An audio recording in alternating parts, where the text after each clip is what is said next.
Fordham is a bustling campus, to say the least. Students are involved in clubs, sports, and internships. They're in and out of the classroom, the gym, and the student center.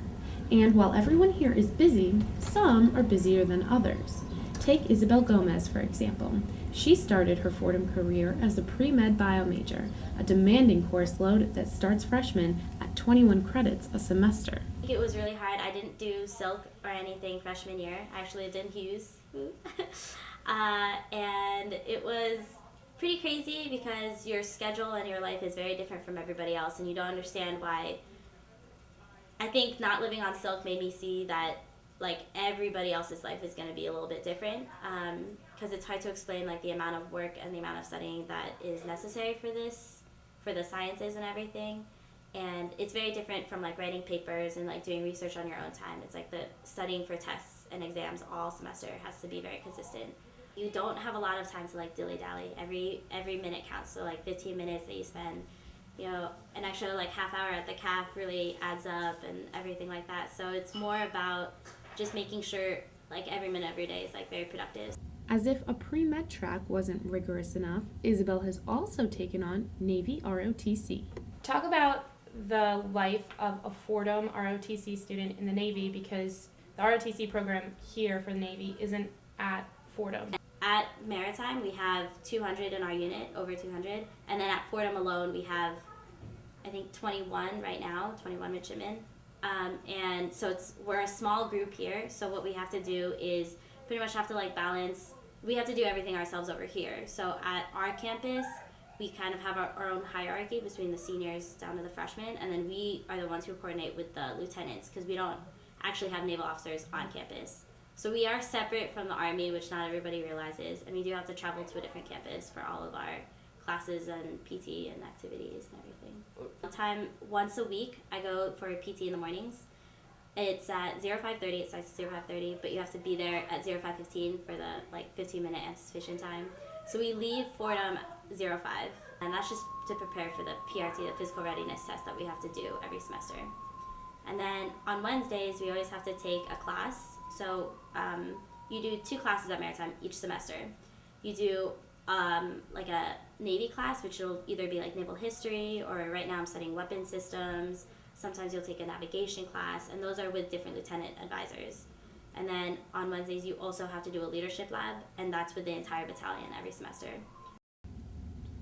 While some students are deciding what line to get into in the CAF, Isabel is deciding her path for the next 4 years. And right now I'm trying to decide between surface warfare or submarine.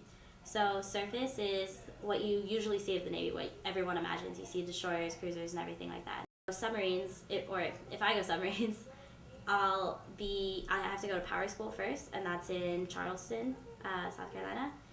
And you have to go through like certain physics and a lot of information that's all classified about nuclear reactors and everything like that. And so I'll go to school first, and then so it's actually 5 years of active duty. It's new for women, and women are only allowed to be on the boomer submarines, and so they're bigger actually, but their missions are very different. So that would be like submarines and surface. So that's what my life is looking at for. Does that appeal to you? Yes, it does. It's really scary right now.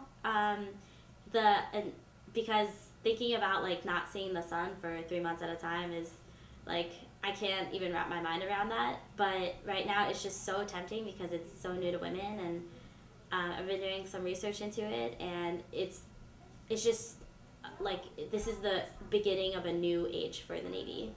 So if you went on one of these submarines when you get commissioned next year, you would be one of the first women in the history of the Navy to be on a submarine. Yeah, I guess so. Not necessarily the first, but we are like the initial generation. Yeah, you do summer training every year after ROTC. So during the summer for like a month, they'll like send you somewhere, and you'll do training just so that you're more prepared as an officer. It was my first like ever training with the fleet, and it was really exciting because you're with other midshipmen and you get to talk to officers and enlistedmen. And sub week, I was like sold. Just like submarines because it's very new, and you get to go on really cool missions. I mean, like no one really knows what you do down there, so it's like pretty cool. I mean, you can ask me how deep I went though. How deep did you go? Can't tell you. It's classified.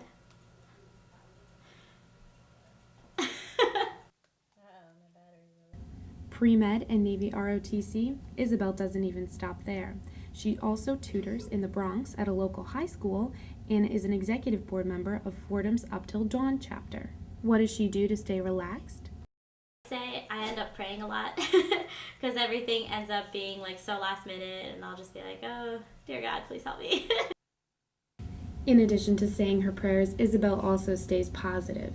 She knows how much she's put on her plate, and as stressed as she may get, she'll never let it show. Some of us enjoy our Tuesday nights out, but Isabel enjoys knowing what lies ahead. Traveling the world, meeting new people, saving lives, and 2 full hours of sleep tonight.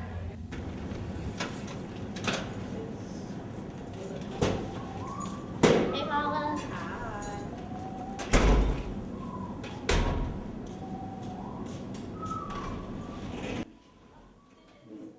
For Eye on Fordham, I'm Elisa DeMoro.